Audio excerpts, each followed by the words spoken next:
오늘 우리에게 주실 하나님의 말씀 이사야 55장 1절에서 3절 말씀입니다. 오라 너희 모든 목마른 자들아 물러 나오라. 돈 없는 자도 오라.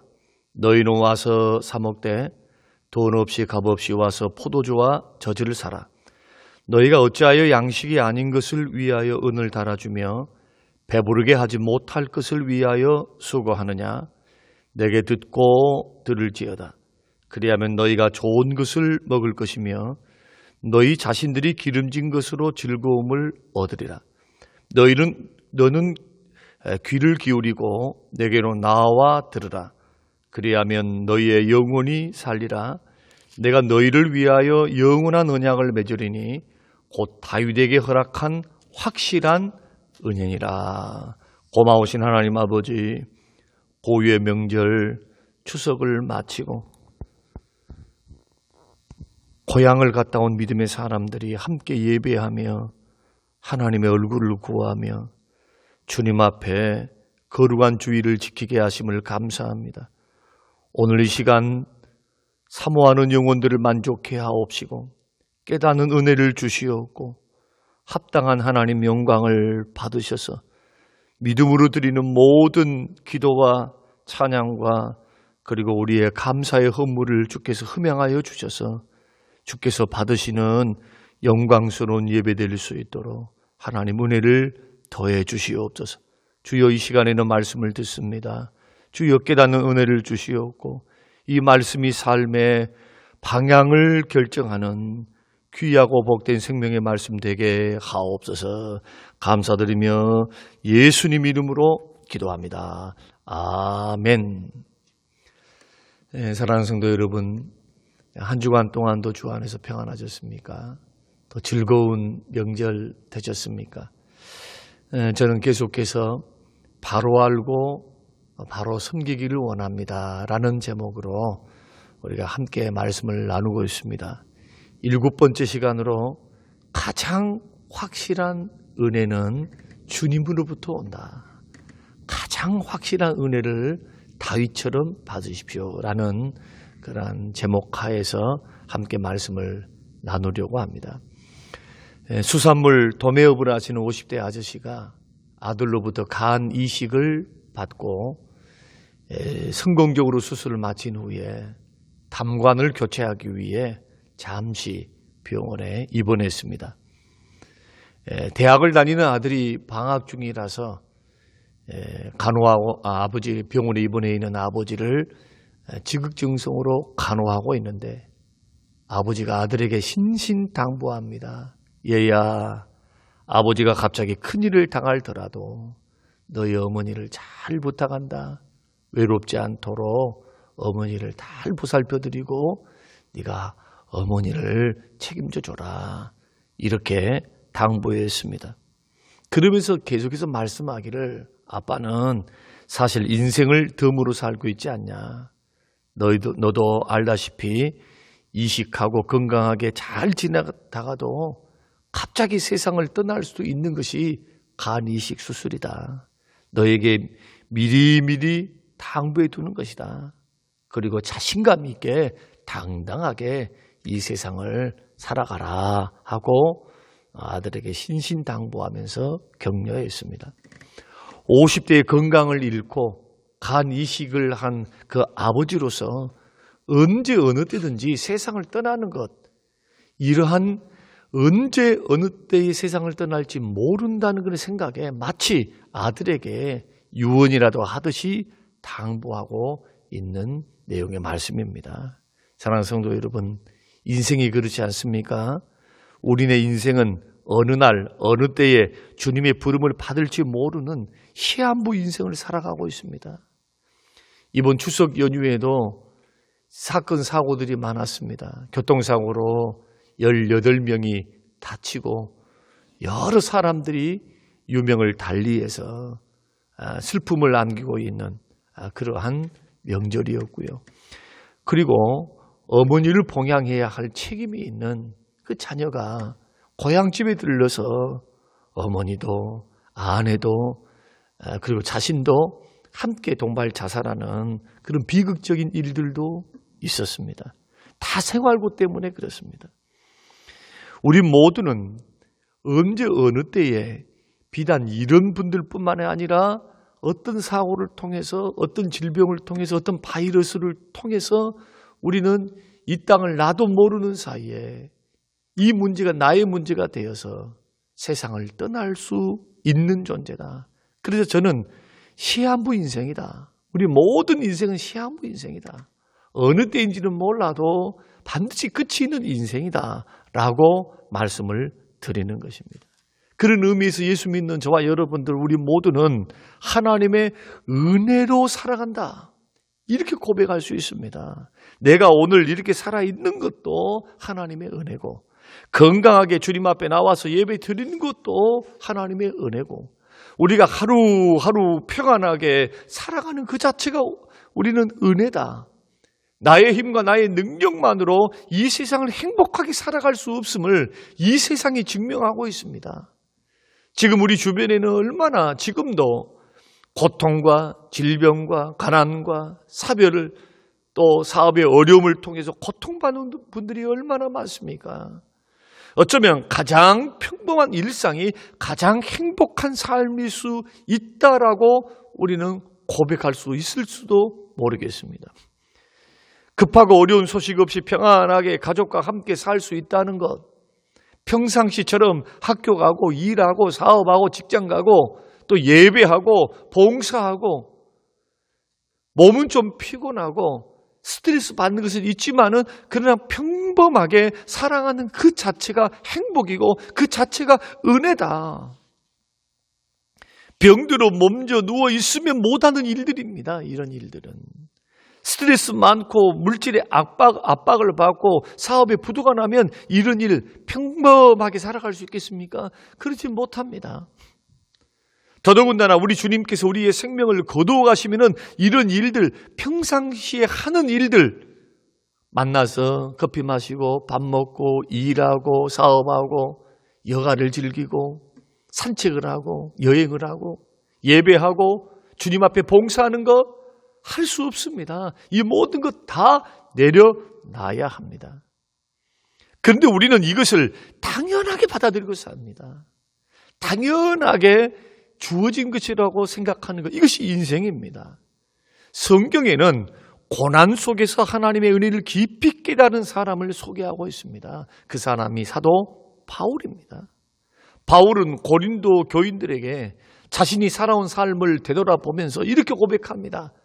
내가 주를 위해서 열심히 최선을 다했고 많은 고난도 당했고 나는 다른 사도들보다 더 열심히 일을 했다. 많은 것을 이루었다. 그러나 나의 나된 것은 내가 한 것이 아니고 내 안에 계신 하나님의 은혜였다고 고백을 했습니다. 오늘 하루 숨쉬며 사는 것도 하나님의 은혜요.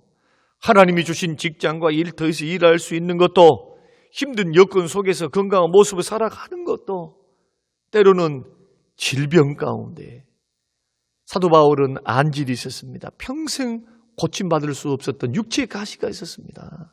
그러면서도 하나님만을 바라볼 수 있는 것도 하나님의 은혜요.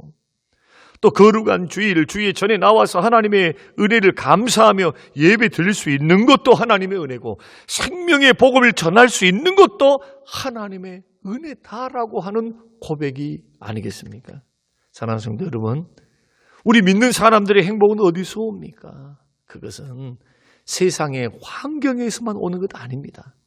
물질이 채움을 받고 사업이 잘 되고 건강하고 몸이 건강하며 가족들이 잘 되고 자식들이 잘 되고 이런 것에서만 오는 것이 아니라 참된 마음의 행복과 영혼의 행복과 또 신자들의 참 만족은 나에게 주어진 모든 것이 하나님의 은혜라는 것을 깨달을 때 오는 겁니다. 야, 이것이 하나님의 은혜였구나. 그 은혜 주심을 깨달을 때 우리 영혼의 행복이 찾아옵니다. 만족이 찾아옵니다. 기쁨이 찾아옵니다. 하나님이 건강 주셨구나. 얼마나 감사한가. 하나님이 물질을 주셨구나. 얼마나 우리는 행복한 사람인가. 하나님이 자녀들에게 건강을 주셨고 자녀들이 사업과 직장을 붙들어 주셨다. 우리 가정에 하나님이 물질에 어려움 당하지 않도록 채워주셨다. 이것은 하나님의 은혜였다. 하나님의 은혜를 생각하니까 감사가 나옵니다. 기쁨이 나옵니다. 하나님을 사랑하게 됩니다. 여기에서 영혼은 참만족을 누리고 영혼은 행복할 수 있습니다. 그리고 이런 은혜는 사모하는 자에게 만족하도록 부어주십니다. 사모하는 자에게. 그런 의미에서 오늘 본문의 말씀은 영적으로 목마른 자들을 위해서 주시는 축복의 말씀이 아닐 수가 없습니다. 오늘 본문은 그렇게 말합니다. 오라 너희 목마른 자들아 물로 나오라. 돈 없는 자도 오라. 너희는 와서 사 먹되 돈 없이 값 없이 와서 포도주와 저지를 사라. 3절에서는 너희는 귀를 기울이고 내게로 나와 들으라. 그리하면 너의 영혼이 살리라. 그렇게 말씀합니다. 돈 없이 값 없이 와서 포도주와 저지를 사고 물을 사라. 생명의 물 앞에 나오라. 그리하면 너희가 좋은 것을 먹을 것이며 너희 자신들이 기름진 것으로 즐거움을 얻으리라. 이게 또한 2절의 말씀입니다. 이걸 가리켜 성경은 확실한 은혜다. 그래서 오늘 본문 3절에서는 다윗은 확실한 은혜를 받았다. 오늘 저는 다윗과 같이 확실한 은혜를 받고 또 하나님이 주시는 은혜를 깊이 깨달아 참만족과 참 행복을 찾아 누릴 수 있는 모든 성도님들이 되시기를 주님의 이름으로 축원합니다.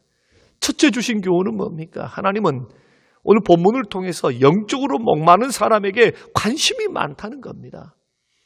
55장 1절에서 너희 목마른 자들아 부르십니다. 마음의 만족이 없고 삶의 의미를 잃고 방황하는 인생들에게 돈은 있는데 행복이 없어요. 돈과 건강은 있는데 삶의 목적을 모릅니다. 의미를 몰라서 방황하는 영혼들. 때로는 영적인 고통 때문에, 마음의 고통 때문에, 자녀들의 고통 때문에, 그리고 신앙적인 만족이 없음 때문에 물질로 어려움을 당해서 직장 잃어서 고통 중에 있고 염려 가운데 있는 사람들에게 주님 관심이 많습니다. 그런 분들에게 뭐라고 말씀합니까? 너희 목마른 자들아 부르고 계십니다.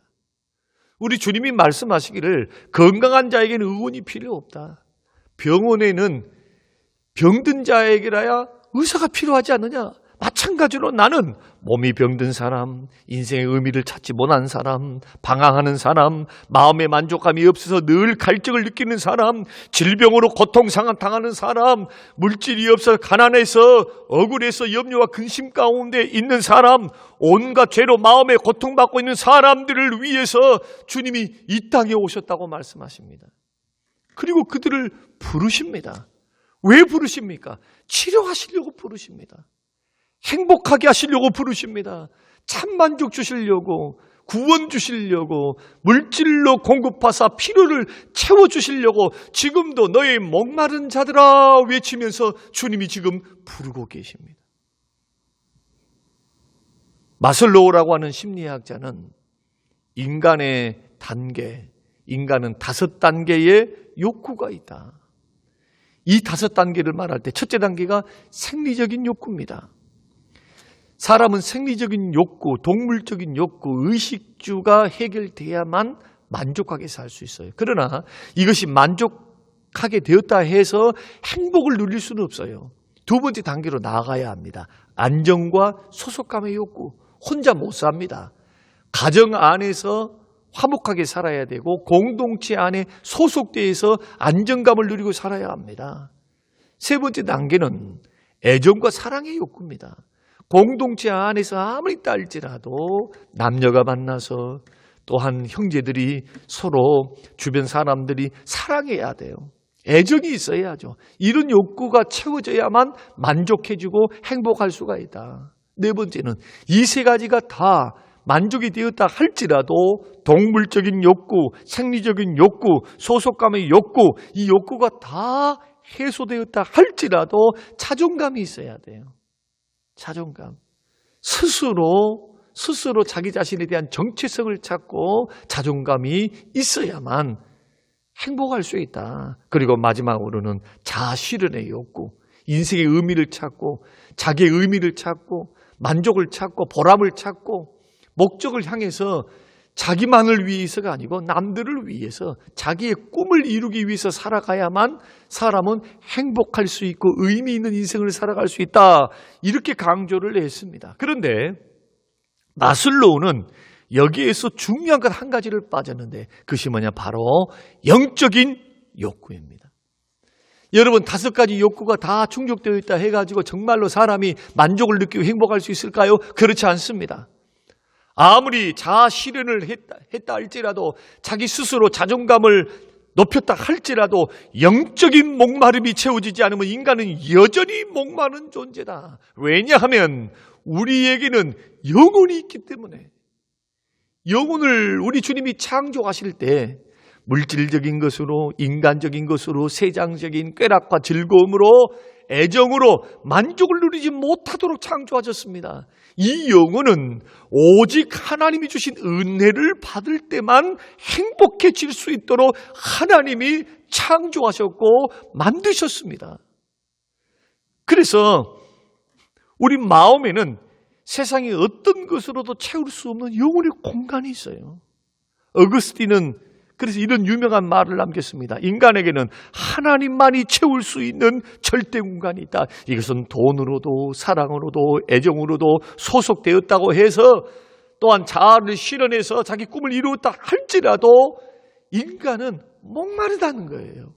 참 만족이 기쁨이 없다. 누가 없이는 주님 없이는 주의 은혜를 공급받지 못하면은 날마다 주시는 그 새로운 은혜를 통해서 영혼이 만족하지 못하면 허덕이게 된다. 갈증을 느끼게 된다. 이것이 인간 창조의 원리입니다. 그래서 솔로몬은 전도서에서 이렇게 고백합니다. 나는 내 마음의 갈증을 해소하기 위해서 지식을 찾았고 지혜를 찾았고 음악과 노래와 예술과 시와 우물물을 다 마셔보았다. 재물과 사랑의 우물을 다 마셔봤다. 내 눈으로 원하는 대로 즐거움과 쾌락의 우물을 다 먹어봤다는 거예요. 해봤다는 겁니다. 누려봤다는 겁니다. 그러나 나의 영혼은 여전히 목마르더라. 이것이 모든 것을 다 가져봤던, 누려봤던, 해봤던 솔로몬의 고백입니다. 그래서 해 아래 행하는 모든 것이 헛되고 헛되며 헛되고 헛되도다. 누구의 고백입니까?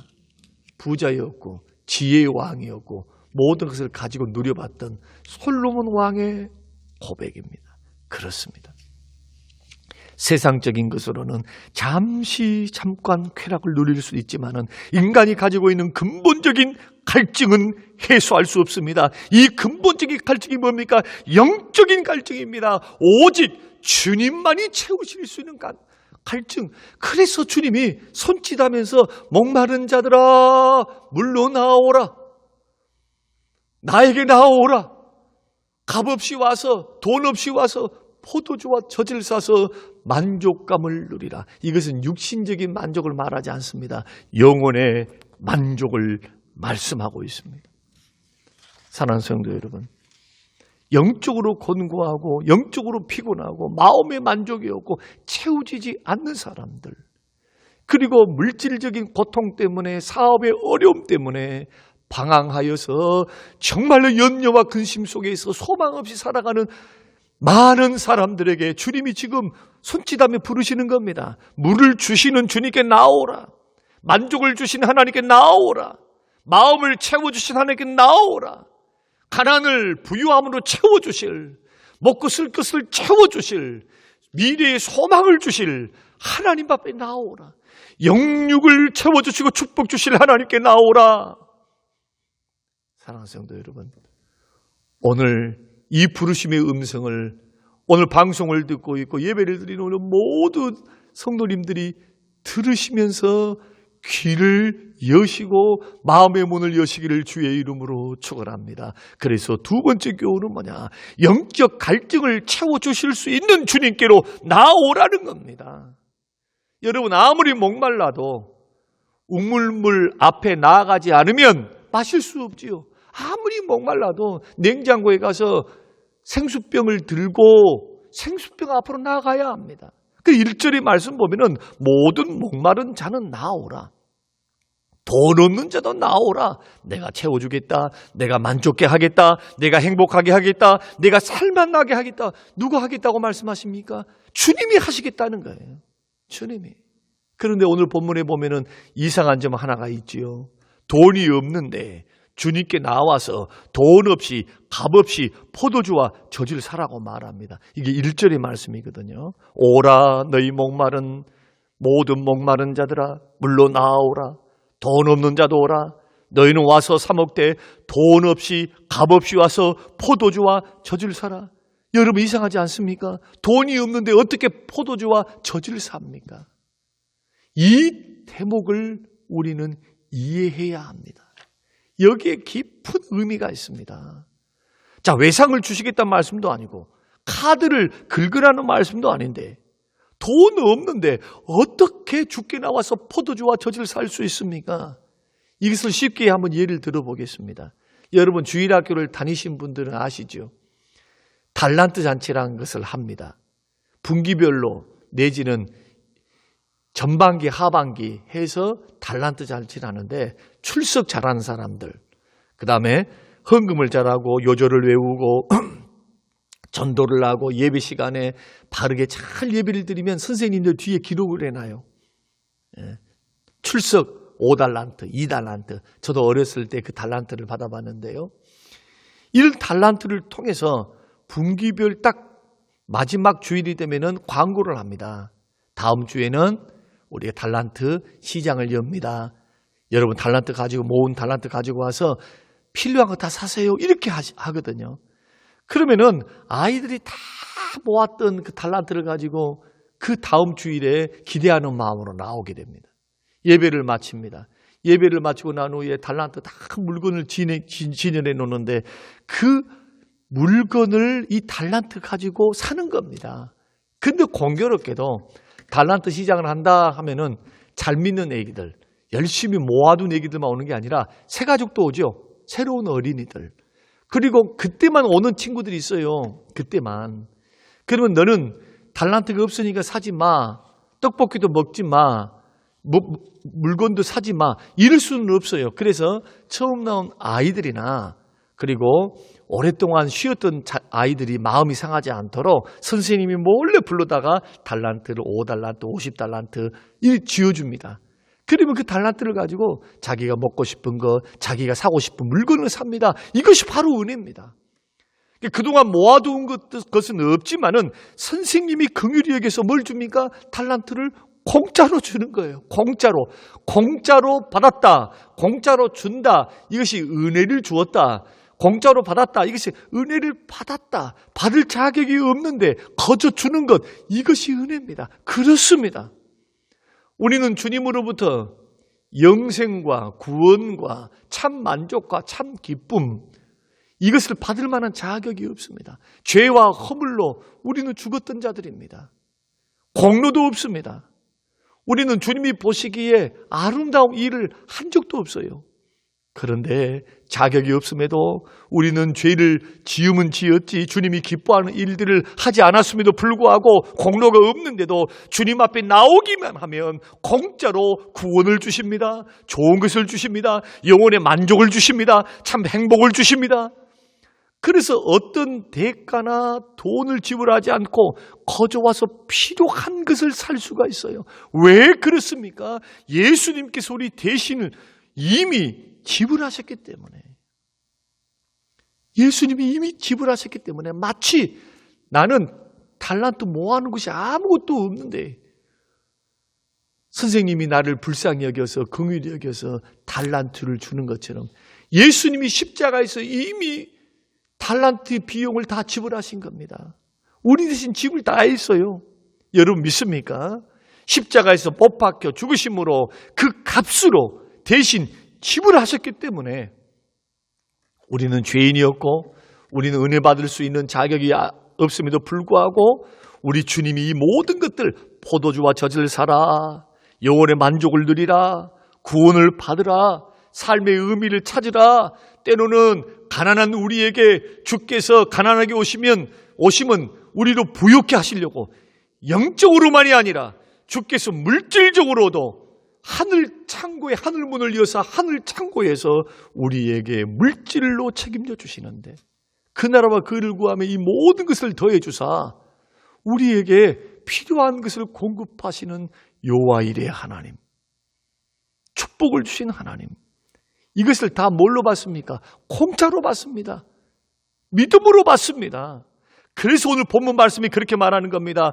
목마른 자들아, 돈 없는 자들아, 값없이 와서 포도주와 젖을 사서 삶의 만족을 누리라. 삶의 평안, 삶의 기쁨, 영혼의 만족을 누리라. 영육이 잘 되는 복을 받으라. 그러므로 누구에게 나와야 합니까? 이 모든 것을 주실 수 있는 주님께 나와야 됩니다. 주님께. 사랑하는 성도 여러분, 주님의 초청에 응하면 어떤 결과를 가져옵니까? 구원을 받습니다. 영혼의 만족을 누립니다. 모든 좋은 것을 주십니다. 각양 좋은 은사까지 주십니다. 시편 107편 9절 말씀에서 그가 사모하는 영혼에게 만족을 주시며 줄인 영혼에게 좋은 것으로 채워주심이로다. 마태복음 7장 11절에는 너희가 악한 자라도 좋은 것으로 자식에게 줄 알거든 하물며 하늘에 계신 너희 아버지께서 구하는 자에게 좋은 것으로 주시지 않겠느냐. 구하는 자, 사모하는 자, 목마르 하는 자, 가난한 자, 병든 자, 어려운 자, 염려 근심 있는 자, 하나님은 좋은 것으로 이런 사람들에게 채워주시겠다고 말씀합니다. 그러므로 은혜는 사모하는 자가 받습니다. 사모함으로 주 앞에 나오는 자가 받습니다. 이 초청을 받고 초청의 믿음으로 응한 사람이 받습니다. 그러므로 바로 알고 바로 믿으시길 바랍니다. 너희가 어찌 못하면 구하지 않은 용고요. 기도하지 않으니까, 사모하지 않으니까 얻을 수 없다는 겁니다. 여러분, 물질이 필요하십니까? 물질의 주인 되신 하나님 앞에 구하시기를 주의 이름으로 축원합니다. 은혜가 필요하십니까? 은혜를 부어주시는 하나님 앞에 나오시기를 바랍니다. 영적인 만족이 있기를 원하십니까? 근심과 염려가 떠나기를 원하십니까? 근심과 염려를 담당해 주시고 마음의 평안을 주시고 마음의 만족을 주시고 마음의 기쁨을 주시고 은혜를 주시는 하나님 앞에 나오시기를 바랍니다. 그래서 주일날 예배는 상 주시는 이심을 바라봄으로 나와야 됩니다. 사모함으로 나와야 됩니다. 그럴 때 만족함으로 채워주십니다. 그 마음 중심을 보시고 주께서 물질과 건강과 기쁨과 평안과 삶의 만족을 주사 영혼의 만족함으로 채워주시고 좋은 것으로 채워주십니다. 이것을 우리는 믿어야 합니다. 그러므로 더 큰 은혜 받기 위해서는 사모해야 됩니다. 사모하는 사람이 복을 받습니다. 주일날 예배를 드렸다, 나는 매주일 빠지지 않는다, 그것 가지고는 부족합니다. 그 마음 중심에 사모하는 마음이 있어요. 사모하는, 주여 목마릅니다. 주여 가난합니다. 주님, 저는 병들었습니다. 주님 필요합니다. 주님이 필요합니다. 주의 도움이 필요합니다. 은혜가 필요합니다. 물질이 필요합니다. 치료가 필요합니다. 오늘 이사야 55장 말씀은 목마른 자, 만족함이 없는 자, 곤고한 자, 가난한 자, 병든 자, 주님 이런 사람들을 지금도 관심을 가지고 부르고 계셔요. 부름의 믿음으로 응답하는 것이 예배입니다. 부름에 응답한 게 예배예요. 그래서 예배를 드릴 때마다 주를 사모하고 어떤 은혜를 주실까 기대하고 믿음으로 주를 바라보고 영광을 돌려드리면서도 주께서 채워주실 것을 확신하셔야 돼요. 그냥 영광만 드리는 것이 아니라 받을 은혜를 사모하셔야 됩니다. 주님은 채워주시기를 좋아하시고 은혜 주시기를 좋아하시고 복 주시기를 좋아하시는 좋으신 내 아버지 되심을 믿으시기를 주의 이름으로 축원드립니다. 그럼에도 불구하고 안타까운 것이 있습니다. 그것은 뭐냐? 세 번째로 헛된 세상 일에 인생을 허비하는 사람들이 있다는 겁니다. 2절 말씀 보면은 너희가 어찌하여 양식이 아닌 것을 위하여 은을 달아주며 배부르게 하지 못할 것을 위하여 수고하느냐? 내게 듣고 들을지어다. 그리하면 너희가 좋은 것을 먹을 것이며 너희 자신들이 기름진 것으로 즐거움을 얻으리라. 생명의 주님 앞에, 축복의 주님 앞에 나와서 말씀을 듣고 채워주시는 그 하나님의 신뢰감으로 나오지 않는다는 거예요. 오히려 더 얻지 못할 세상 일에 허비하면서, 세상 일에 더 몰두하면서 정작 복을 주시고 만족을 주시고 기쁨을 주시고 평안을 주시고 행복을 주실 그 주님 앞에는 나오지 않고 오히려 엉뚱하게 더 세상 것에 매어달려서 주님을 멀리하고 허비하더라. 이것을 인생을 허비했다. 세상을 허비했다. 헛된 수고한다. 그렇게 오늘 본문이 말씀하고 있는 겁니다. 솔로몬은 이것을 잘 증명했습니다. 그는 모든 것을 가지고 누리고 살아봤지만은 결국 이 모든 것을 해본 결과를 전도서에서 어떻게 고백하고 있습니까? 그 후에 본즉 내 손으로 한 모든 일과 수고한 모든 수고가 다 헛되어 바람을 잡으려 하는 것이다. 해 아래서 무익한 것이었다. 주님 없는 인생, 주와 함께하지 않는 인생, 만복의 근원 되시고 영혼의 만족을 주시고 구원을 주시고 물질 주시고 치료를 주시는 그 주님을 떠난 인생, 주님 없이 자기가 하고 싶은 거 다 해봐도 결국은 날아가는 바람을 잡는 것 같은 헛수고더라. 세상 것을 가지고선 참 만족, 참 기쁨 누릴 수 없다는 겁니다. 사랑하는 성도 여러분, 생각해 보십시오. 하나님의 용서, 하나님의 사랑, 하나님의 구원, 하나님의 영생, 하나님의 천국, 주님이 주신 만족, 주님이 주신 기쁨, 행복, 돈으로 살 수 있습니까? 찰나적이고 순간적입니다.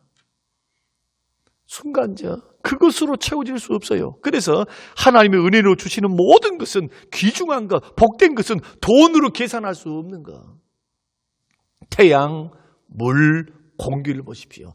사랑, 용서, 구원, 만족, 기쁨, 감사, 이것은 돈으로 계산할 수 없는 겁니다. 우리 주님께서 주시는 선물이요 은혜인 줄로 믿으시기를 주의 이름으로 축원드립니다. 그러므로 돈으로 살 수 없는 하나님의 선물, 하나님의 은혜를 받아야 됩니다. 그것을 깨달아야 합니다. 지금 내가 살아가는 모든 과정 속에서 하나님이 얼마나 은혜를 베풀고 계신지는 몰라요. 아, 이게 하나님의 은혜였구나. 하나님의 은혜였구나. 하나님의 은혜 주심이었구나. 그리고 계속적으로 그 하나님은 채워주십니다. 좋은 것을 주시기를 원하시는 주님이시기 때문에 주 앞에 구하고 기도하고 입을 넓게 열어서 구하면 주님은 영혼을 만족하게 좋은 것으로 채워주시는 좋으신 기도의 응답, 축복을 주시는 하나님. 그래서 은혜를 은혜로 여길 줄 알 때 우리는 확실한 은혜를 체험할 수 있습니다. 오늘 본문 3절 말씀 보면은 다윗은 확실한 은혜를 받았다고 성경이 말씀하고 있습니다. 너는 귀를 기울이고 내게로 나와 들으라. 그리하면 너희의 영혼이 살리라. 내가 너희를 위하여 영원한 언약을 맺으리니 곧 다윗에게 허락한 확실한 은혜이라. 확실한 은혜입니다. 하나님의 은혜를 받을 때 처음부터 끝까지 확실하게 누가 받았다는 겁니까? 누가 체험했다는 겁니까? 다윗이 있다는 거예요. 평생토록 하나님의 은혜, 하나님의 놀라운 은혜를 체험하고 누리고 살았다. 이런 은혜로 누리고 사는 사람의 특징, 은혜를 깨닫는 사람의 특징, 깨닫고 누리고 사는 사람의 특징이 뭐냐? 범사에 감사할 줄 아는 겁니다. 범사에. 그러니까 은혜를 늘 주님으로부터 은혜를 공급받을 줄 아는 사람, 그리고 주님 앞에 나와서 기도함으로 깨닫고 살아가는 삶의 과정 속에서 야, 이것이 하나님이 주신 은혜였다고 성령의 역사를 통해서 깨닫는 사람들, 은혜를 은혜로 알고 깨닫고 체험하고 누리면서 사는 사람들, 기쁨이 있어요. 그 사람들에게 만족이 있습니다. 그 사람들에게 더 큰 특징이 뭐냐? 감사할 줄 압니다. 하나님 앞에 인색하지 않습니다. 은혜 받은 자의 특징은 감사입니다. 감사. 그래서 마음이 밝아요. 인생을 긍정적으로 삽니다. 사랑하는 성도 여러분, 우리는 지금까지 어떤 은혜를 받고 살고 있습니까? 구원의 은혜를 받으셨습니까? 하루하루 건강, 살 수 있는 건강, 자녀의 복을 받으셨습니까?